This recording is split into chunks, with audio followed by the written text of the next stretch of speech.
കൃഷിയിടത്തിൽ നമ്മളിപ്പോൾ എത്തി നിൽക്കുന്നത് തൃശ്ശൂർ ജില്ലയിലെ പൂമലയ്ക്കടുത്തുള്ള നായരങ്ങാടി എന്ന സ്ഥലത്താണ്. ഇത് നമ്മുടെ ചന്ദ്രേട്ടൻ്റെ കൃഷിയിടമാണ്.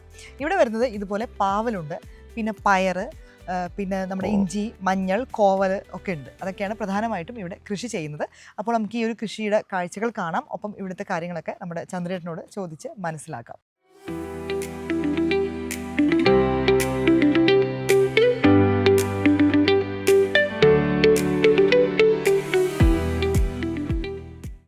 നമസ്കാരം ചന്ദ്രേട്ടാ, ഇന്ത്യൻ വാർത്താ കൃഷിയിടത്തിലേക്ക് സ്വാഗതം. നമ്മളിപ്പോ ഒരു കുറച്ച് സ്ഥലത്ത് സജീവമായി കൃഷി ചെയ്യുന്നു അല്ലെ, ഓരോ കാലാവസ്ഥ അനുസരിച്ച് മാറി മാറി ചെയ്യുന്നു. ഇപ്പൊ ഈ പറഞ്ഞ പോലെ ഇത് പാവയ്ക്കുണ്ട്, പക്ഷെ ഇത് അത്ര അങ്ങോട്ട് നന്നായില്ലേ പ്രാവശ്യം അല്ലേ? മഴയും ഇത് തന്നെ കണ്ടില്ല, കംപ്ലീറ്റ് ഉണങ്ങി. ഇത് മുഴുവൻ പാവലാണ്, ഫുള്ള് ഇങ്ങനെ പന്തലിട്ട് പാവലിട്ടു. പക്ഷെ ഈ കാലാവസ്ഥ ചതിച്ചു, മഴ പെയ്തപ്പോ കുറച്ച് പണി കിട്ടി. ഇതിപ്പോ വരുന്ന പയറല്ലേ? ഇത് എന്താ പറയാ ഈ പയറിനെ? ഇത് കുത്തൽ പയർ, ചുവന്ന പയറെന്ന് പറയും. അത് പിന്നെ അത്യാവശ്യം പിടിച്ചിട്ടുണ്ട്. അതുണ്ട്. പിന്നെ അത് പച്ചപ്പയറാണ്, പച്ച കളർ പയറുണ്ട്, പച്ചപ്പയറും ഈ പയറുണ്ട്. പിന്നെ നമ്മുടെ കോവയ്ക്ക ഉണ്ടായിട്ടുണ്ട്. പിന്നെ കുരുമുളക് കുറച്ച് പടർത്തി, കുരുമുളകുണ്ട്. അങ്ങനെ എങ്ങനെ എത്ര വർഷമായി ഇങ്ങനെ കൃഷി തുടങ്ങിയിട്ട്? ഇത് ഞാൻ 10-25 വർഷമായി തുടങ്ങി. ഉള്ള സ്ഥലങ്ങളിൽ വെച്ചിട്ട് കൃഷി ചെയ്തുകൊണ്ടിരിക്കണം. ചില കൊല്ലം കിട്ടും, ചില കൊല്ലം കിട്ടില്ല. ചിലപ്പോ കിട്ടും, ചിലപ്പോ ഇക്കൊല്ലം തീരെ ഭയങ്കര മോശമായി. ഈ ഒരു മഴയും കാലാവസ്ഥ അങ്ങോട്ട് മാറിയപ്പോ ഇത് ഒരു പന്തല് ഇത്രയും ഇടണമെങ്കിൽ തന്നെ 10-15,000 രൂപയുടെ മുകളിൽ വരും. മൊത്തം കമ്പി വലിച്ച് കയറ് കെട്ടി, മൊത്തം കയറല്ലേ, മൊത്തം കമ്പിയുള്ള ഇങ്ങനെ ഇട്ട് കഴിയുമ്പോഴേക്കാണ് ഇത് പടർന്ന് ലെവലായി വന്നപ്പോഴാണ് മഴ പെയ്ത്. ഇതിപ്പോ എങ്ങനെ വിത്തൊക്കെ എവിടെ നിന്നാ കിട്ടി? ഇതിന്റെയൊക്കെ വിത്ത് ഞാൻ ഇവിടെ ഉണ്ടാക്കണതാ. നിങ്ങൾ ഓരോ വർഷം പിന്നെ എന്തൊക്കെ ഇവിടെ കൃഷി ചെയ്യാറ് സാധാരണ? എവിടെ? ഞാനാ ഈ ഒരു ഇടത്തില് ഞാൻ ഇത് പാവലും ഇത് പയറും മെയിനായിട്ട് ചെയ്യണം.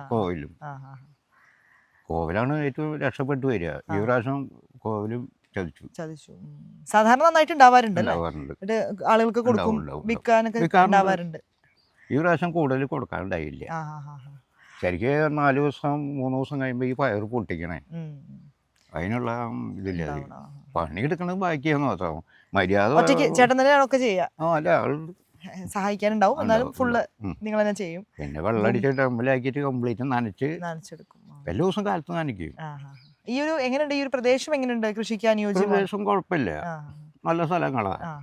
നിങ്ങൾക്ക് ആവശ്യമുള്ളത് എടുക്കും, പിന്നെ ബാക്കിയുള്ളത് ആവശ്യമുള്ളത് എടുക്കും. ഇപ്പൊ എല്ലാ സാധനവും ഇവിടെ ഉണ്ട്. വഴുതനങ്ങയുണ്ട്, ഇത് വഴുതനങ്ങയാണ്. പിന്നെ പച്ചമുളക് ഉണ്ട്, നല്ല പച്ചമുളക് നിൽക്കുന്നുണ്ട്. നമുക്ക് ഏറ്റവും നല്ല പച്ചമുളക് ഇത്ര നീളമുള്ള പച്ചമുളക് ഇതാ നിൽക്കണം. അപ്പൊ നമ്മൾ ഒരു സാധനം പുറത്തേക്ക് പോയിട്ട് വാങ്ങിക്കണ്ട. പച്ചക്കറി ആയിട്ടും പയറായിട്ടും എല്ലായിട്ടും ഓരോ ദിവസവും ഓരോ സാധനങ്ങൾ നമ്മൾ കറി വെച്ച് കൊടുക്കാനുള്ള ഇത് കിട്ടണില്ല.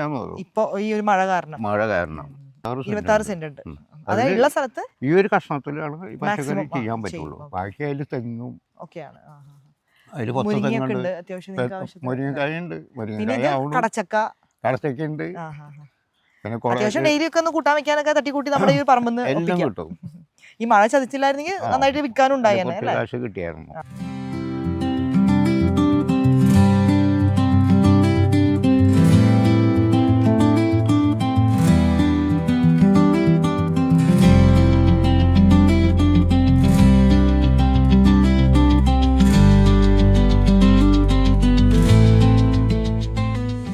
തളരില്ല ചന്ദ്രേട്ടൻ, ഇനിയും പൂർവാധികം ശക്തിയോടെ ഇതിൽ മറ്റു കൃഷികളൊക്കെ പരീക്ഷിച്ച് ചെയ്യും. അതെ, അപ്പൊ ആ ഒരു വിശ്വാസത്തിൽ, കോൺഫിഡൻസിൽ അദ്ദേഹം ഇരിക്കുകയാണ്. എന്തായാലും ഇത് ഒരു പലതരത്തിലുള്ള പച്ചക്കറികൾ കൃഷി ചെയ്യുന്ന ഒരു ഇടം തന്നെയാണ്. പക്ഷേ മഴ കൊണ്ട് കുറച്ച് നാശനഷ്ടങ്ങൾ സംഭവിച്ചു. പക്ഷേ ഇനിയും അദ്ദേഹം പൂർവാധികം ശക്തിയോടെ വീണ്ടും കൃഷിയൊക്കെ ചെയ്ത് മുന്നോട്ട് വരും എന്ന ഒരു പ്രതീക്ഷയിൽ തന്നെ ഇരിക്കുകയാണ്. കർഷകരുടെയൊക്കെ അവസ്ഥ ഇങ്ങനെ തന്നെയാണ്. പലപ്പോഴും ചില ഡ്രോബാക്സ് ഒക്കെ ഉണ്ടാവുമെങ്കിലും അവർ അതിനെയൊക്കെ അതിജീവിച്ച് മുന്നോട്ട് പോകുന്നു. മണ്ണിനോടും പ്രകൃതിയോടൊക്കെ പടവെട്ടിക്കൊണ്ട് കർഷകർ അവരുടെ പോരാട്ടം തുടരുന്നു. ഇതുപോലെ വ്യത്യസ്തമായ മറ്റൊരു കൃഷിയുടെ കാഴ്ചയുമായി വീണ്ടും കാണാം.